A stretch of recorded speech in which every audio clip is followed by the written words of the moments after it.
Thanks, Matt. Morning, everyone. One fact Matt didn't say about me is that pretty much every time I ever preach, I start with a quiz.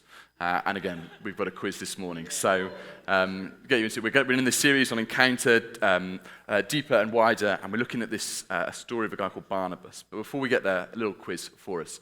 Okay, you know there's different types of pub quizzes. There's some, and you go and you're like, I literally know none of these answers. This is one of those. Good luck. Okay, come with the first pitch, please. Does anyone know who this is? Good. Okay. Does anyone? Yeah, it's going really well. You're not supposed to go. That's kind of the point. Don't worry. Does anyone know who the next person is? Very good. Oprah Winfrey. No, Oprah Winfrey says of this woman on the left, her name's Martha Beck. And she says to Martha Beck, she is my mentor, she is my coach, she is the person that has made me into the woman that I am today. And yet, we don't know Martha Beck. Okay, next one. Does anyone know who this is? Or can anyone guess who they might be associated with? So it's okay, very good, Usain Bolt. Does anyone know the name of Usain Bolt's coach? Niche. This guy's called Glenn Mills. He's Usain Bolt's coach for a number of years when he was at the top of his game, breaking all the world records. Okay, last one. Does anyone know who this one is? This guy is. He's not my best man. How long ago did I get married? Okay. I know the hairline is like a little bit going, but even so.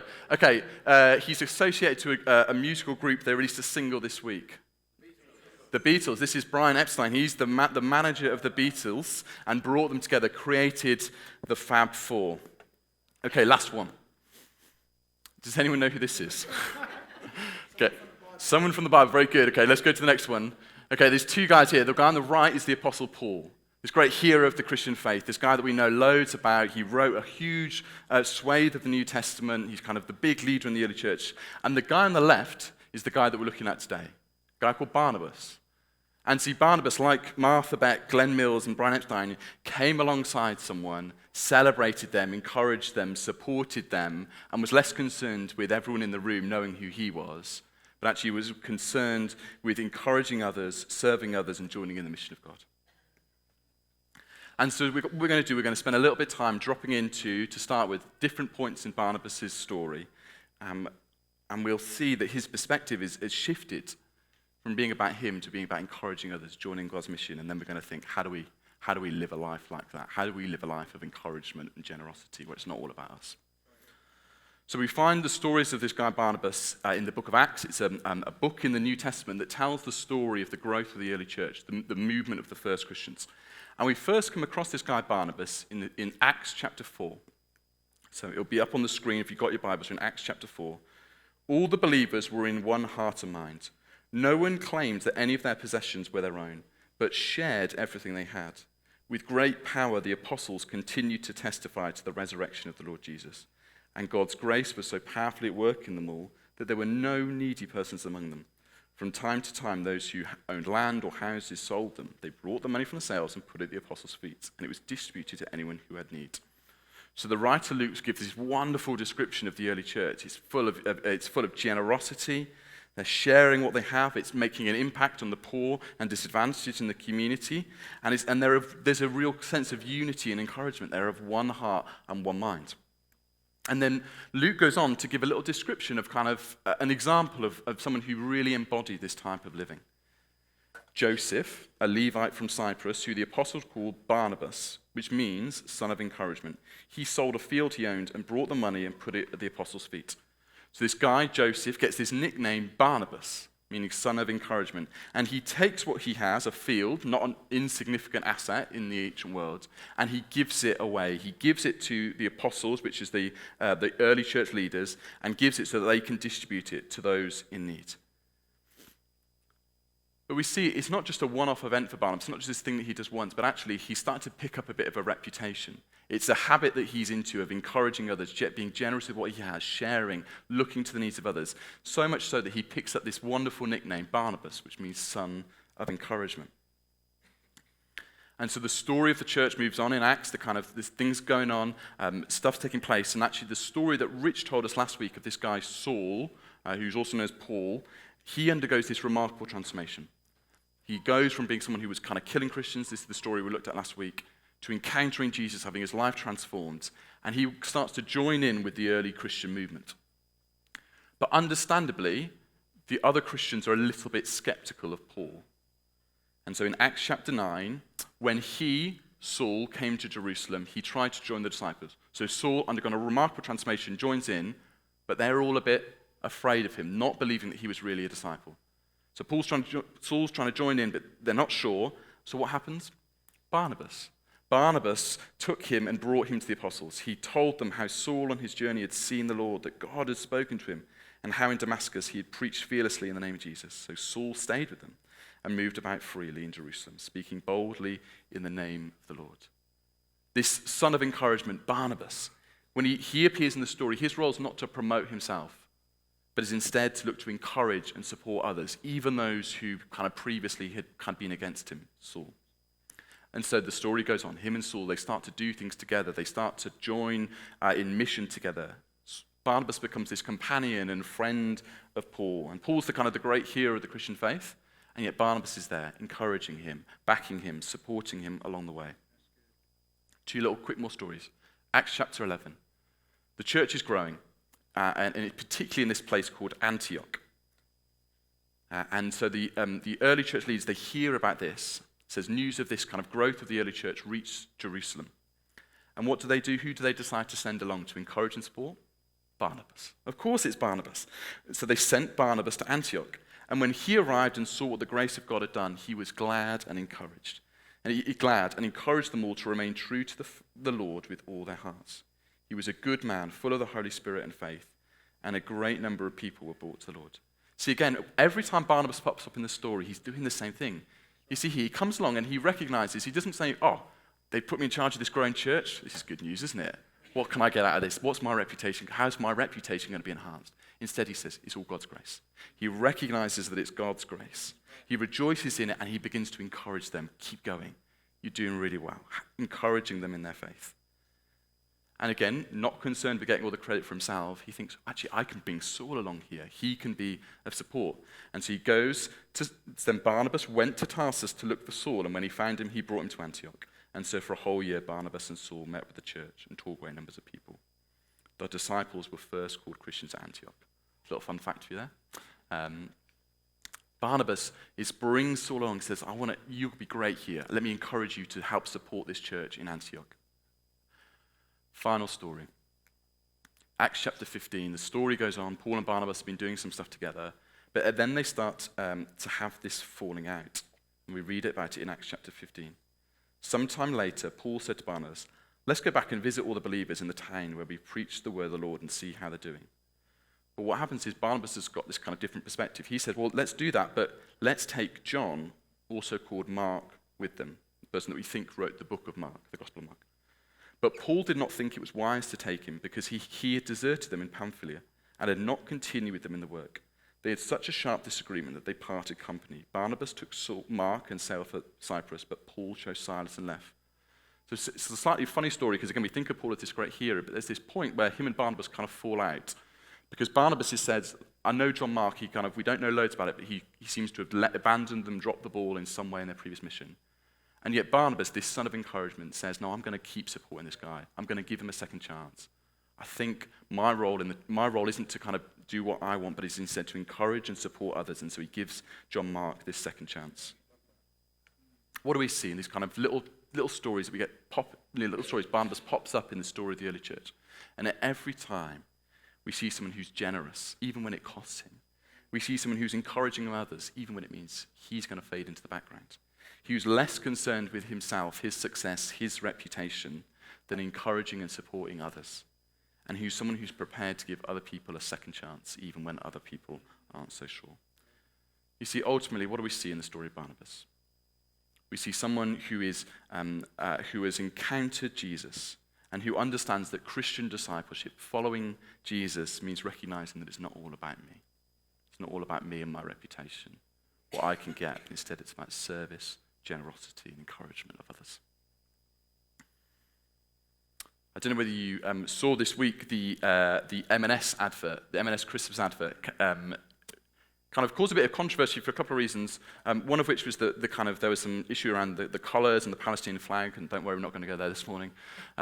Secondly, the cards that are burnt were actually designed by Martha Ratcliffe Illustration. Fun facts. There you go.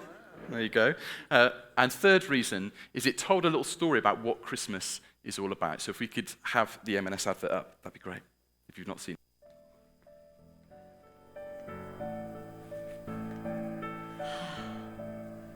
Oh, I would do anything for love. You know it's true and that's a fact. Oh, I would do anything for love. Oh, I would do anything for love. But I won't do that.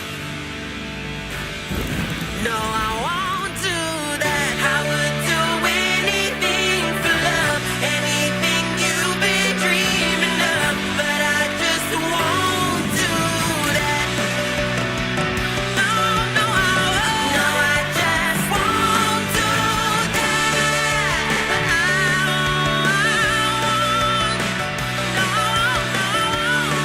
This Christmas, do only what you love.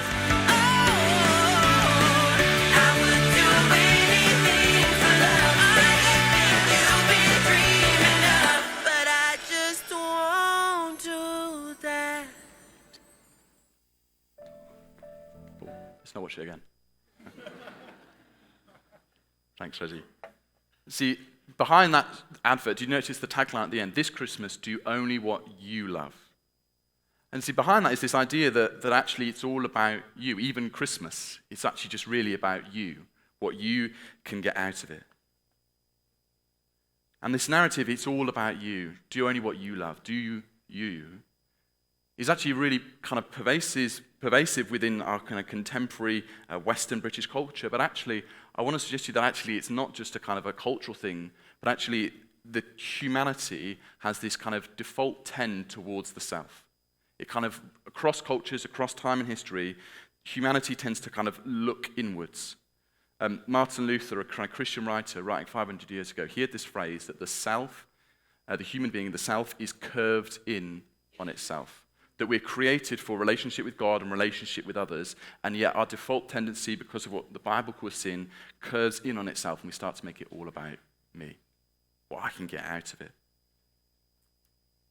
And the power of this kind of idea that it's all about me is incredibly powerful, but where does it come from? Where does it come from? Well, I want to suggest to us this morning that it comes from the stories that we believe about ourselves. Stories of ambition. I want this. Stories of pressure. They want this. Or stories of pain. I don't want to do this again. And when we start to believe these stories, they make it hard for us to be people of generosity and encouragement because they curve us in on ourselves and we end up focusing inwards. So the first of these stories, we're going to look at them in turn. The first of them is ambition. I want this. It's this kind of inward desire to seek success for our own benefit, for our own purpose. That means we end up looking at ourselves, not at how we can serve others. And see, the problem is this story begins to shape us. It shapes us as people ultimately that end up pretty dissatisfied, always wanting more. That's the reality of ambition. Michael Horton was a Harvard business scholar, and he did some research where he found 2,000 people whose net worth was kind of the minimum level to enter the survey was that you had $1 million. And then they went way up the income scale, kind of rich to the ultra-rich. And he asked them on a scale of 1 to 10, how happy are you? And then he asked them this really interesting question. He said, how much more money would you need to be truly happy? And what was fascinating, he said all the way up the income scale, from the kind of the rich to the ultra-rich, he said up the income scale, every single one said, I'd need about 2 to 3 times more than I currently have already. The reality of ambition, whether it's money, whether it's status, whether it's kind of some kind of relationship, whether it's some kind of looking a certain way, whatever the ambition is that means we look inwards, the reality is it always leaves us dissatisfied. And secondly, the reality of those who are ambitious people are often insecure people. So you're always kind of comparing yourselves to others. Let me be honest with you about a story of my own ambition. I particularly enjoy baking sourdough bread, and I think I'm quite good at it. Thank you. Feel the ego. We're not doing it. Yeah. Anyway, I think I'm quite good at it. But Beth, my wife, a number of months ago was round at a friend's house who also baked some bread, and she texted me. She said, "Theo, I think I won't name the person in the room. I think this person's bread has risen more than yours." I cannot tell you the depth of pain I experienced in that moment. How could their bread be better than mine? What technique could they have used? How is my wife checking out other people's bread? The depths of insecurity I felt revealed my ambition. And the reality is, when I got that text, an encouraging Barnabas-like person would have texted them and said, "Great job on your bread. I'm so glad to hear it's rising so well." I was not in that place. I was not in that place. See, when we're driven by ambition, what we want, it's really hard to be people of encouragement and generosity towards others because we're looking in on ourselves and our own status. Secondly, it's ambition, but it's also sometimes it's pressure. Not necessarily I want this, but I know that they want this. The second story that causes us to kind of curve in on ourselves isn't ambition, but is actually a pressure from others, a sense that to achieve something will please them and ultimately cause them to give me love and acceptance that I need. It might be your family. It might be that in your academic work or your career, you know that your family have high expectations for what it is that you're going to achieve. You might even be aware of kind of sacrifices that they've made in order for you to have the type of life that you've had. And don't kind of hear me wrong on this. It's good to honor our parents and to honor our families and those that have made sacrifices for us. But when it causes us to feel a pressure that means we're striving for something in order to receive their affirmation, and it prevents us from looking to encourage others and kind of causes us to give in ourselves, I think it's gone wrong. But it might not be your family. It might be society's expectations of what you're supposed to be like, of kind of what success looks like. I'm always struck if I ever kind of with Beth's Instagram page, on the kind of the explore page reel, you flick through it, and like time after time, it's 6 things good mums never do, 74 things good parents do every day, how to get 10 vegetables into your home-cooked lunchbox every time, 8 emotional connections you can do with your child before lunch, 6 craft activities every good parent does to support their child. And all that does is build a pressure on parenting that says this is what you're supposed to be like, and it kind of forces you to look inwards into your own unit and stops you kind of looking out to be generous and encouraging of others. We can also do this, if we're honest, with our Christian faith. It's not just kind of bad things that we do, it's also something we can do with our Christian faith. See, this was my reality. As I grew up in the church, and through my kind of teens and early 20s, I started to learn that a place that I could find belonging was in the church, a place where I could receive love and support was in the church. But because I hadn't kind of fully undone the lie that actually it's all about me, I took something like that and said, well, actually, if I serve lots in the church, if I do lots in the church, then I'll feel like I belong. I'll start to feel like I can perform a certain way. I'm not saying that my Christian faith was real. I wanted to serve God, but there was a part of me that needed to do that in order to receive the affirmation and love. The pressure of kind of being a Christian started to kind of turn in on myself. And what that led me was someone that was incredibly busy, always on the edge of burnout, because I always needed to do more. And it led me unable to love and encourage others. I'd see my friends kind of getting some encouragement, and I'd think, oh, why haven't I got that? I'd see them kind of being celebrated and think, well, why aren't I being celebrated? The reality was I turned in on myself. The pressure had turned me in. And what that leads to is the same type of behavior as those that are ambitious. It leaves us insecure. It leaves us with failure not being an option because we always need to do whatever it is that we think will mean that we can receive affirmation. It often leaves us self-critical, I'm never enough, or leaves us critical of others. They've stopped me achieving what it is that I'm supposed to do. And all of those types of behavior, they're just toxic for encouragement. They're toxic for looking to the needs of others before our own. And the soul turns in on itself. Thirdly, sometimes it's not ambition, sometimes it's not pressure, sometimes it's just pain. I don't want this again. For lots of us, the reason that we turn inwards, the reason that we kind of focus on Project Self and struggle to look out to encourage others, support others, and be generous isn't some sense of pride and ambition, but it's the reality that the stories of pain in our past impact our present. Those times where we were rejected by a parent or a loved one. Those times where our achievements weren't recognized by those that we looked up to. Those times we failed to receive the love and affirmation that we needed. Those experiences, they leave a kind of a deep pain and hurt within us. And so out of fear of being hurt again, we struggle to look outwards. Instead, we look to kind of protect ourselves, hunker down, look to our own needs rather than to needs of others. We struggle to celebrate others, not because we're kind of being ambitious, but because we just don't feel safe ourselves. But again, this leads us to kind of a self-absorbed defense. It can lead us to shallow friendships where we struggle to be generous with what we have because we're nervous and scared, a lack of trust, and again, we start to turn inwards. C.S. Lewis writes about love, and he says how to love others is to be vulnerable. And here's this powerful analogy of the heart. Let me read it, and it kind of hits quite hard. C.S. Lewis says, if you don't want to be vulnerable, well, you can wrap your heart carefully around you with habits and little luxuries. Avoid all entanglements. Lock it, that's your heart, lock it up safe in the casket or coffin of your selfishness. But in that casket, safe, dark, motionless, airless, it will change. It will not be broken. It will become unbreakable, impenetrable, irredeemable. See, to love is to be vulnerable. And this isn't saying, we should never have any boundaries with others. It's not what I'm saying. The reality of so many of you in the room is that you are incredibly generous and encouraging with one another. And I've experienced that love, encouragement, and generosity from you.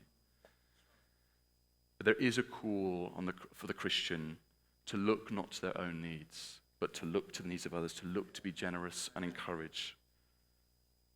And whether it's ambition, pressure, or pain, as humans we begin, if we're not careful, to be formed, shaped, to be discipled, to focus inwards, to be focused in on ourselves.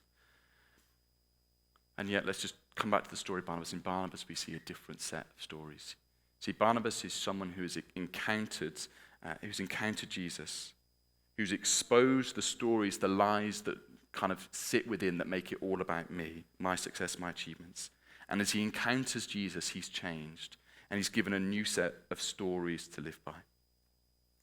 Rather than the story of ambition, in this new perspective where we're shaped by the stories of Jesus, we recognize that at the heart of ambition is this lie about what true satisfaction, true meaning is. And we see that in Jesus, he gives us a new set of stories. Jesus is walking along with his disciples, and they're asking him questions about how do we get to be great? How do we achieve? How do we achieve success? And Jesus in his life and teaching offers us a new way.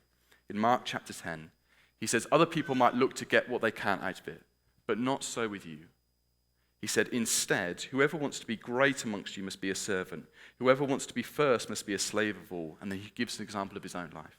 For even the Son of Man, that's his title for himself, did not come to be served, but to serve, and to give his life as a ransom for many.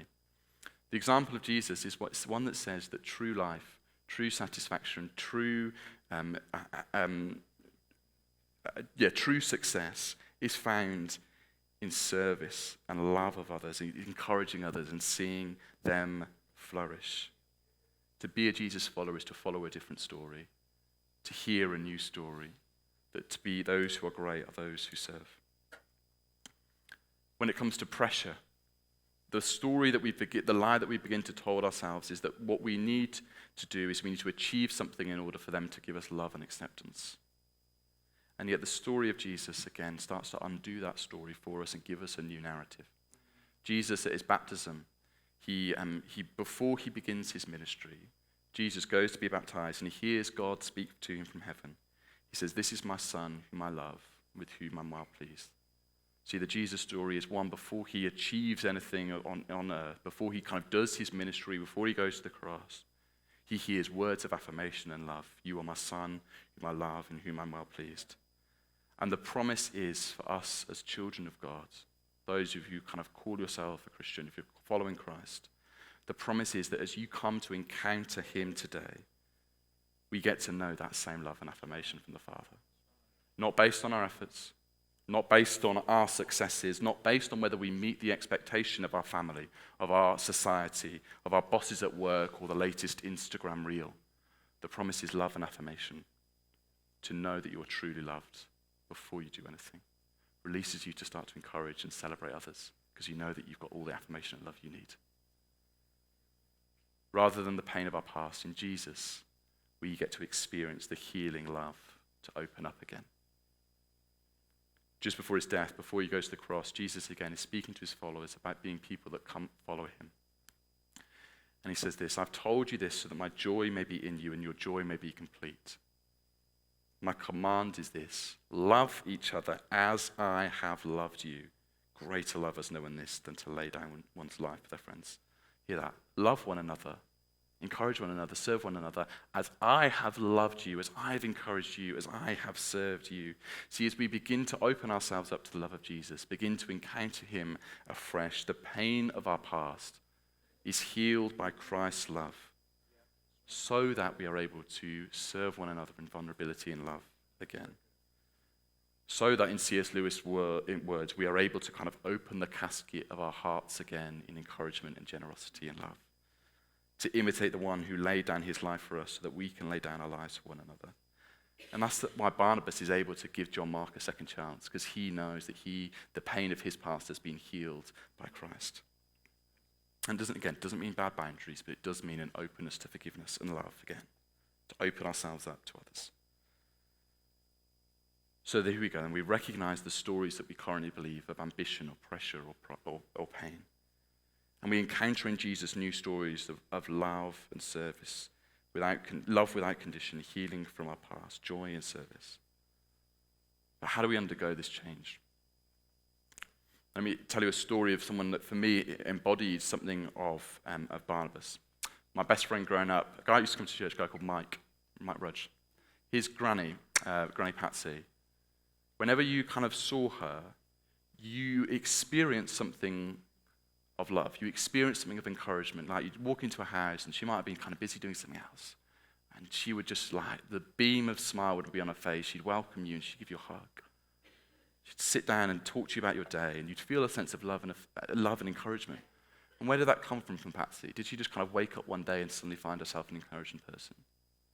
No, the reality was that she'd had a life of recognizing the stories that she believed, encountering the transformation that Christ can bring, but also just putting hospitality, encouragement, and generosity into practice over many, many years. Robert Mulholland, in his book on discipleship, he has this quote. Actually, I've not got it up. I forgot to put it in. Late edition. There is a temptation, Mulholland says, you just have to listen, to think that our spiritual growth takes place in the privacy of our personal relationship with God, and then once it's sufficiently developed, we can then export it into our relationships with others and be Christian. But holistic spirituality, the process of being formed in the image of Christ, takes place in the midst of our relationships with others, not apart from them. We learn to be Christ for others by being yielded and obedient to God in the midst of our relationships. How do we become a church that encourages, kind of grows in encouragement, grows in service and love of others? We don't wait here and then think at some point I'll start to be able to be encouraging and generous with others.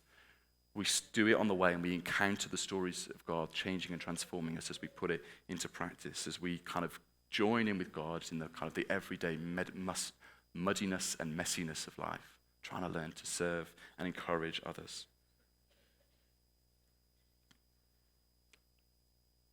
We're going to take communion in a moment.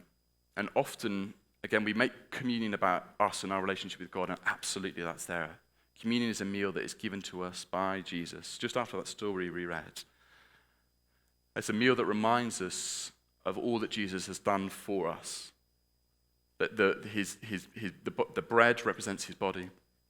The wine or juice represents his blood. It's a meal in which we remember that Christ has died for us. And as he dies for us, he takes upon himself all of the times where we recognize we've fallen short of this ideal that he calls us to. The times where we fail to be generous to others. The times where we fail to encourage because we knew that we were just looking inwards. That also he offers us healing. Healing from the pain of our past. Healing from the times where we know that we haven't received the love and affirmation that we craved. And in the meal of communion, he offers us a chance to encounter him, to encounter and remember his love and affirmation for us. So absolutely it's about us, but also it's a meal that we share together. It's a meal that was designed to be shared with one another, in community with one another. Why? Because the Christian life is one of community. It's one of encouragement and generosity and love and service of others, not just about me and my relationship with God. Christianity is not kind of some spiritual wellness that makes me feel good. It's about love of God and love of others. And so as we come and take communion in a bit, and there's stations here and here, maybe one at the back, and one at the back. I really encourage you, as you take communion, why not, rather than just taking it on your own, why not go and sit with someone and pray with them? Say, how can I encourage you? Is there anything you need prayer for this week? And if you're not a Christian, you kind of feel free. This is a meal that we share together as Christians. Feel free to kind of reflect or sit and listen to how we're talking together. And if you really feel like I just can't speak to anyone right now, permission granted. But I do encourage you, if it's a little bit outside your comfort zone, to try and chat to the person next to you and pray together. Is that all right? Let's stand together and let me pray for us. And then when you're ready, you can either kind of take a moment or then head up to the front or the back. Just going to pray a really simple prayer for us.